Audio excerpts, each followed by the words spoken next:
opinion. I might not want to voice that out openly, but remember, you have the option. You can write on those little pads in front of you, and so if you do have a concern or a question, that can be addressed. If not here, it can be addressed by Jeremy on the website later as well. So. Sure, and look, I realized that I started out this presentation perhaps something of an aggressive manner, and for that I will apologize. I certainly wanted to offer my side of things. That said, I certainly don't want to have any type of a chilling effect on folks that are sitting here, and I want to make sure that we're as open as possible. I would show you that the vast majority are very consistent with a recent roadmap of Utah's future water development and infrastructure that was produced statewide. The governor is ultimately the one that's having discussions, if I can say it that way, overall. The expectation in this specific area, overall, you know, the sort of combined greater area, if you want to think about it that way, is that this area will require additional acre feet of 143,000 additional acre feet. So not only is there demand for additional water, that demand is substantial.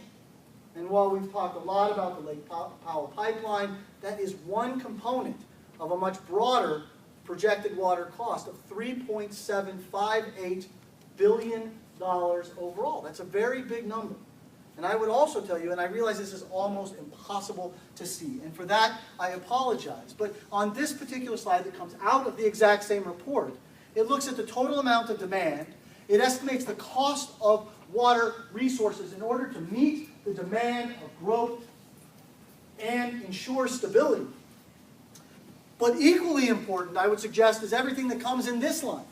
That's that's repair and replacement of existing infrastructure. It's another $1.4 billion overall. Again, I had that opportunity to have dinner with some of the other water managers last night, and I was amazed to hear the magnitude of numbers that some of the folks are dealing with in some communities and how they think they're ultimately going to have to deal with that overall. So let's start to transition for a moment here.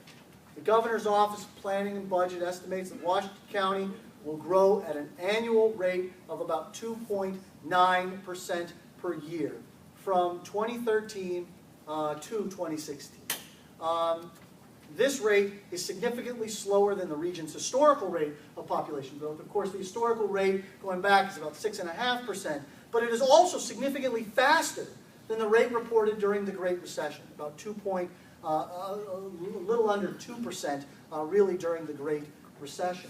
The question that we have to answer here today is, do you believe that Washington County will grow faster, will grow slower, or will grow about the same as projected by the Governor's Office of Planning and Budget?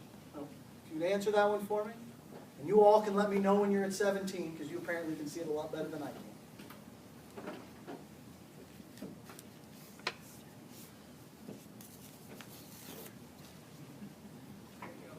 We're there? All right, let's see what we think. Okay, so 82% of us believe we're going to grow faster. We got 18% that think we're going to grow slower than what they're projecting. But overall, the majority of folks believe that, and I have to tell you, there's all kinds of analysts, I'm sure you're going to laugh when I even say this, right? Everybody knows they got it wrong, right? They're just not sure whether it's too high or too low, right? I'm sorry. No, that's right. I have it right. So we know they got it wrong. More of us believe they are too conservative. Some of us think they're a bit too aggressive. So I would like to introduce you to the second element of our discussion. Well, let's take one more first. Please don't click your clickers yet for me for a moment. Now I'd like to ask you, which rate of growth do you think most closely approximate what Washington County can expect? Again, the governor is about 2.9. I've shown his there on the slide. I would like you to tell me now. You can pick 1 to 10. 0 is 10 on your little clicker. For anyone who really wants to believe that they're going to grow at 6.9%. But if you could please click where you think it's most likely to fall in this section. And that's over the whole to 20,000. Yeah, this is it. I'm just making it easy. Governor says 2.9%. What do we think it's going to be? And we're thinking average, right? Yeah, just average rate of growth. during that whole time? You bet.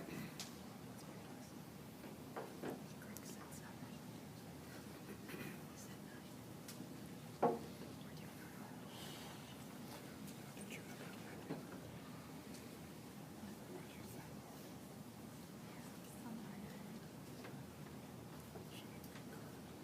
I too short? That's what it looks like to me.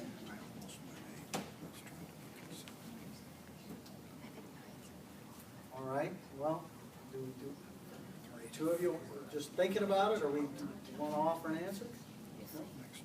No? Okay, all right, well, we'll go with 15 on this one.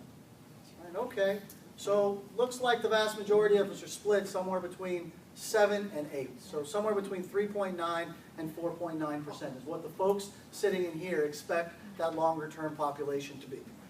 Some folks were kind of a little bit on the lower end of the spectrum, some folks were very high on the spectrum, but overall, we get kind of a sense in terms of what the group is looking for. I guess, well, let me go back for a second. Before we go too much forward, I want to introduce you to what we've created here. This is the preliminary financing model for Washington County. And essentially, we've taken any number of assumptions. I guess I can make this just a hair bigger here. Forgive me, screen resolutions always change from time to time, so I'll try to make it as readable as I can. We've created a model that essentially allows us to take the assumptions that you're providing and make changes to when we think water resources are going to be depleted, or how much we think we're going to conserve, all of that kind of thing. So let's come here, and I'm going to come here to population. This is the governor's projection, 2.9%. We were between 3.9 and 4.9. For purposes of discussion, I'm going to call it 4.2. Okay? It's not quite at the top end of the spectrum. It's not quite at the low end of the spectrum, maybe being a little bit conservative compared to what we looked at before.